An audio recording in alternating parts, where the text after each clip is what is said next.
Hey, what's going on? You know who it is. You know what it is. All right, man. I just want to do a continuance on, the video I put out earlier today about, they are who we think they are.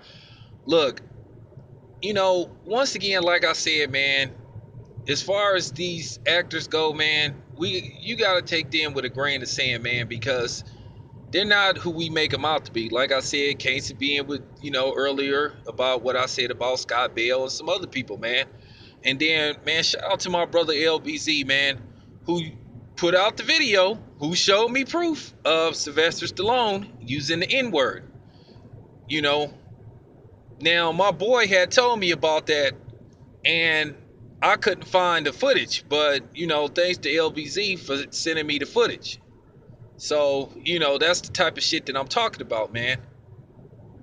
People think because you see a dude on TV, you like his movies, they cool people when they really not.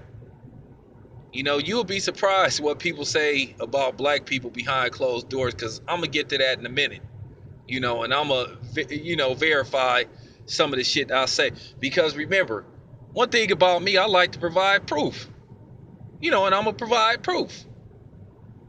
Just like shout out to Jay Nice, man, when I showed some video footage from me in Vegas, when I was in Las Vegas a couple of weeks ago. And I was at Wahlburgers. I wanted to check the place out. And Jay Nice, and see, I didn't even know this shit. Shit fly above my head sometimes. Sometimes I don't catch everything, but once once you provide me proof, then hey.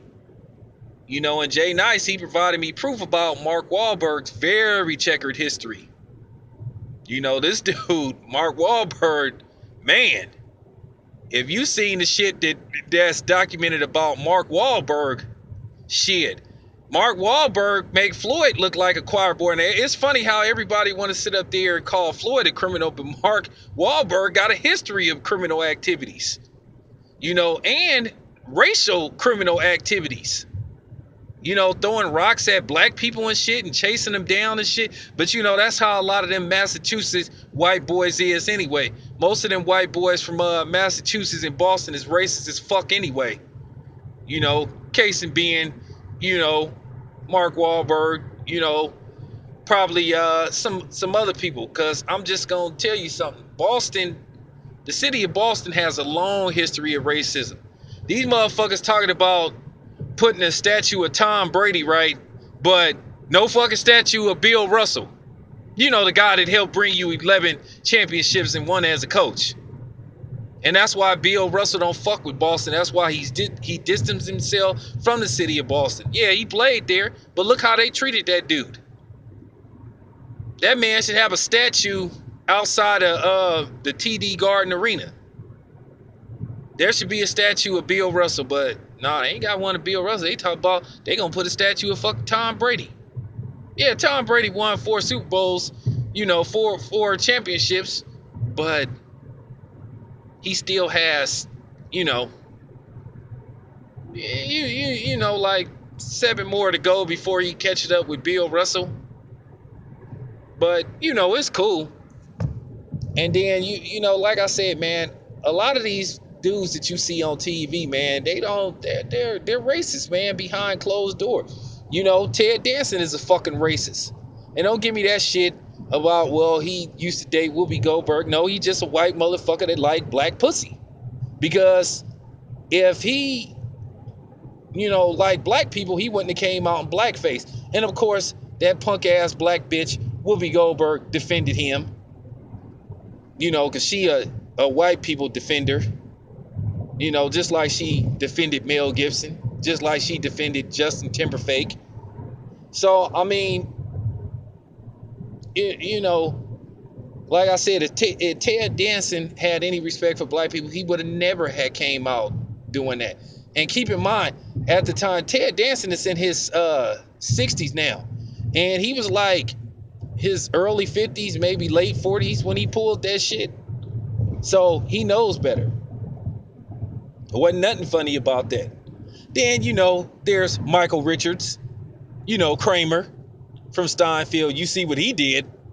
He had an outburst at a comedy show you know, because he was getting heckled, called to do all kind of niggers and all that kind of shit.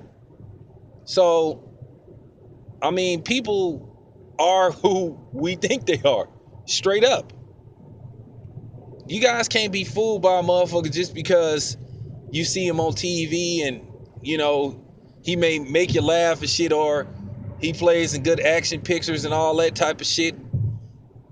Because at the end of the day, you can't really trust them. They always show who they really are and shit. You know, just like Quentin Tarantino, another fucking racist.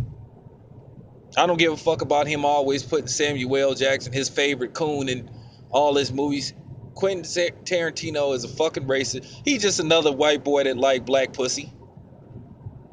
Because he go out of his way to put those, you know, racial slurs against Hispanics and black people. Goes out of his way to put those in his movie and always comes up with that excuse. Well, you know, that's just how people talk, and, you know, I just want to make the movie as authentic as possible. He just uses that as an excuse to put that shit in there. So what was his excuse, like I said, in Pulp Fiction, for writing that line for himself, is this the dead nigger storage and all that type of shit? Because if it was up to Quentin Tarantino, if you watch his movies, he'll have you thinking, well, when black people ain't around, everybody call us niggers and shit. Because if you watch Reservoir Dogs and movies like that, then, you know, you would have this impression that, well, that's what white people say about black people when they're not around. Probably do. I wouldn't know, you know. So, I mean, it is what it is, man. But I just wanted to do a short continuance on this shit, man. Like I say, man, these motherfuckers that be on TV, man, they don't fool me and shit, man. Because, and it's funny. Let me get back to Mark Wahlberg too. Mark Wahlberg is a fraud anyway, and I forgot about that. And he's a nut hugger. Because back in the day, I can't remember what show he was on, but he was on the show with Floyd Mayweather, and, you know, all of a sudden Mark Wahlberg became this big, gigantic Pacquiao supporter. And by the way, Mark Wahlberg has some kind of history of, you know, racial slurs against Asians too. Then I looked up, Mark Wahlberg made this kind of funny style comment about, well, what if his daughter wanted to date a black person? You know, the funny part about that whole thing with black people, it's kind of funny. If a white dude have a son that may fuck black women, he ain't gonna be as mad. But if his daughter fucks with black dudes, then that's when, you know, he shows his true, you know, his true side, his true colors. No pun intended. But like I said, man, I just wanted to do a continuance on that. But like I said, Mark Wahlberg, man, yeah, that dude is a fraud, man. He's a straight up fraud. Because like I said, man, he used to be all on Floyd's nutsack, like Floyd told him on some, I can't remember what show it was, but it was some show. And Floyd said, yeah, man, you used to be all on my nutsack until Pacquiao came along. Then all of a sudden he started fucking with Pacquiao. And that was another reason why I was so glad that Manny Pacquiao lost to Floyd Mayweather with ease. But anyway, man, I'm gone.